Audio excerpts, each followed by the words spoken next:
The danger is that if you do not cut yourself short in your tracks, if you do not let the word of God minister to you, it becomes pride. Because you will walk past people and you'll be like, if she doesn't say hello to me, I don't see why she say hello. I'm a human being too. So why should I greet her first? If she doesn't say hello, why should I? She doesn't need me to greet her. I don't need her to greet me. That's the truth. And I don't think that is the will of God.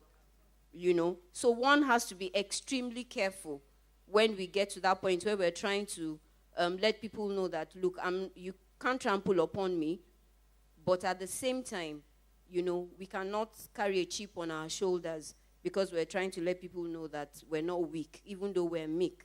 You can actually have the power to do certain things, and it doesn't even occur to you to do it because you're like, let me give an example. I have a landlord who my husband and I believe is one of the meekest men that we know. This man, I don't understand. You can tell me that he doesn't need the money. Now, there are 3 tenants in my compound, and 2 of us would pay, and one person has not paid for the last, 6 to 7 years. He hasn't paid, yes.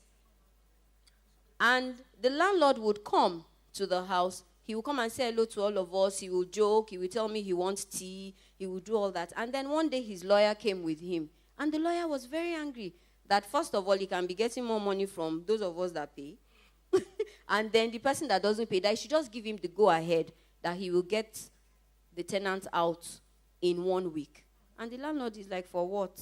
He would come and ask after our welfare and all that. He will send somebody to come and paint the house. Such a godly person. You see, he has the power. It is his property. He has the power to just say, get him out one time. Even if he locks the place up. But he's not done it. He refused. The lawyer doesn't understand why. That's somebody who has the power to do something. But he doesn't need to prove anything to anybody.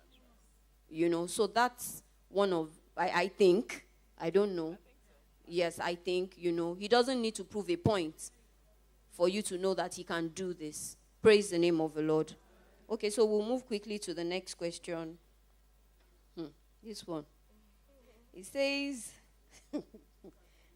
is it, no, don't worry, we've not reached those ones you want to hear. These choir girls, you need to help me pray for them. This question says, is it a sin that I feel a bit sad when I hear of some good things God is doing in the lives of others? I'm happy. Don't say, A lot of us feel like that sometimes. Don't say, I've not finished the question, by the way.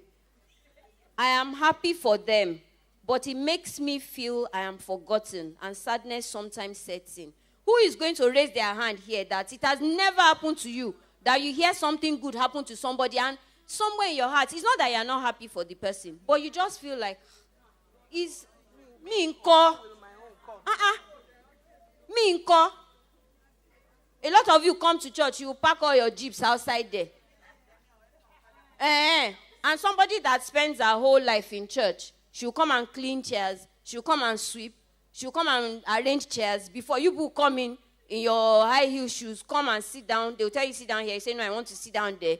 And that person will go out in the rain after service and climb Okada. Do you think if you come the next Sunday again and say, oh, Pastor, please, I want you to pray on my Prado. It's not that the person hates you. It's just, you just think, me and call God. After all this work, whether you people feel like that or not, sometimes it happens to me, and I'm the pastor's wife. So I need the answer for this thing. Is it that I have evil in my heart or what? Please.